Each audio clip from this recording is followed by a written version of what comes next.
Good morning to all. This is Vinita. I am going to take the lecture on the top subject penology, and today's our topic is analysis of theories of punishment. So before to start, we must know what does it mean by crime. So mere denunciation of crime is not enough. It must be pushed to its logic and that crime does not pay by punishing the offenders.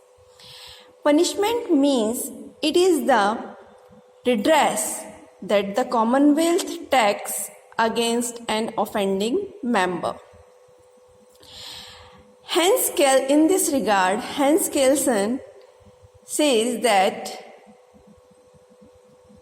law and state described sanction is socially organized, consists in deprivation of possession, life, freedom or property.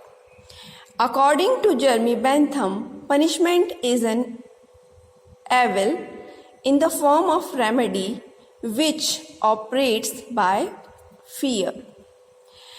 John Finch has said that delinquent behavior of a person needs to be taught lesson not with melody but with iron hands. There is a need of almost every member of society to be taught what the requirement of law. So here we can say that crime is a wrong which society does not allow and punish for that.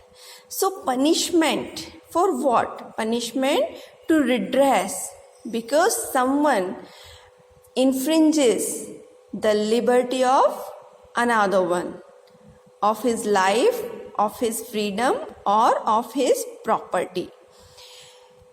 Different authors have offered various theories of punishment, but those can be broadly divided as non-utilitarian and utilitarian theories.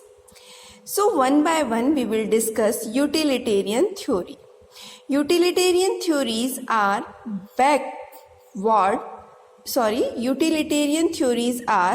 backward looking. It means it looks into past, interested in the past acts and mental states. And mixed theories are both forwarded and backward looking. Punishment is awarded to reduce crimes and used as means to an end is the claim of the utilitarian. Utilitarian theories are forwarded looking concerned with the future consequences of punishment. So the difference between the utilitarian and the non-utilitarian theories are utilitarian theories focusing on the future acts, whereas non-utilitarian theories focuses on the past acts. So on the basis of these two theories, the tug of war between the George Hegel and Immanuel Kant on one side and Jeremy Bentham on the other side is carried even by 20th century scholars. Later on, many of the criminal jurists define the various theories of the punishment, out of which we will discuss today the retributive theory of the punishment. So, what does it mean by retributive theory?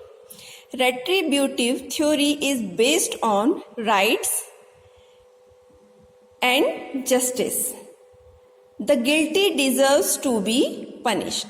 So, the crux of the retributive theory is if anyone's rights, here rights means legal rights, has been breached, the person who has suffered of the violation of his right must have the right of justice, and the another one who breaches the rights of the person who claim for the justice has to be punished.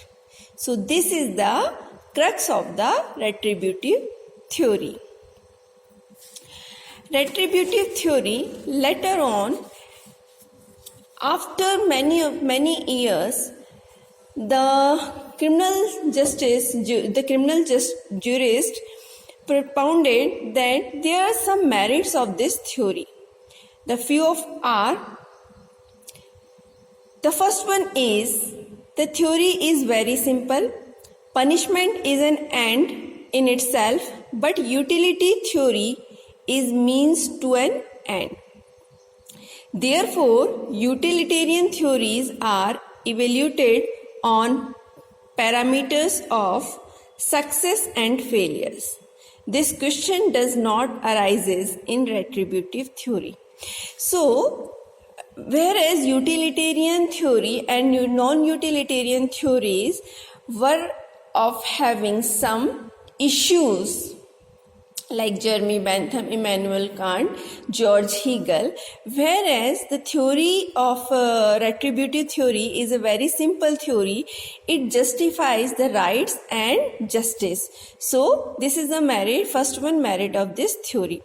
Second, retributive punishment is neither cruel nor barbaric but civilized, because inflicted punishment is appropriate to the crime, that is just. Second merit says that retributive theory is also good for the society because it punishes the person who breaches someone's legal right in accordance of that, not more, not less. The third one is retributive is impartial and neutral. It means it gives the right of the offender as well as the victim to hear and to look after the issues between both the parties, and after hearing of both the parties, the justice will be given. So this is the another most important merit of the retributive theory.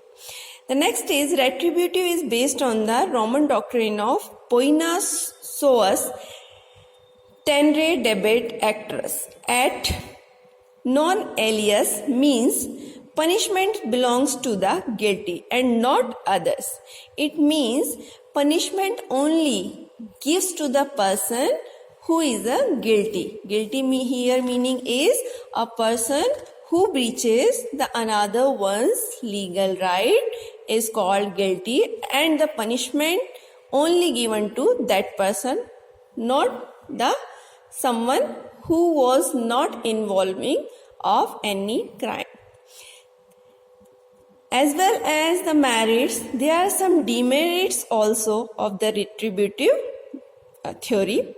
The demerits are, the first one is retributive theory have failed to elaborate any guidelines of principles of proportional punishment that makes difficult task for judges to measure punishment for crimes. The jurist says that retributive theory does not set the parameters for the justice. Therefore, judges having problem to decide the amount of the punishment. So this is the first demerit according to the jurist. The second one is object of punishment is not only punishing the criminal but to prevent the crime. In future also, punishment is means to an end, not an end itself. The jurist also said that the object of the punishment is not only to punish the offender but also to prevent the justice. And they said that retributive theory is not enough to achieve this object. Third, Immanuel Kant says that murder warrants death sentence as not acceptable to the modern civilized society. Immanuel Kant says and criticizes the retributive theory that if a person killed another person, then the punishment, according to the retributive theory, the punishment will be death penalty. And Kant opposes of this theory because the death penalty is not the good punishment in the civilized society. So this was the retributive theory. I hope you will get understand of this. Thank you so much.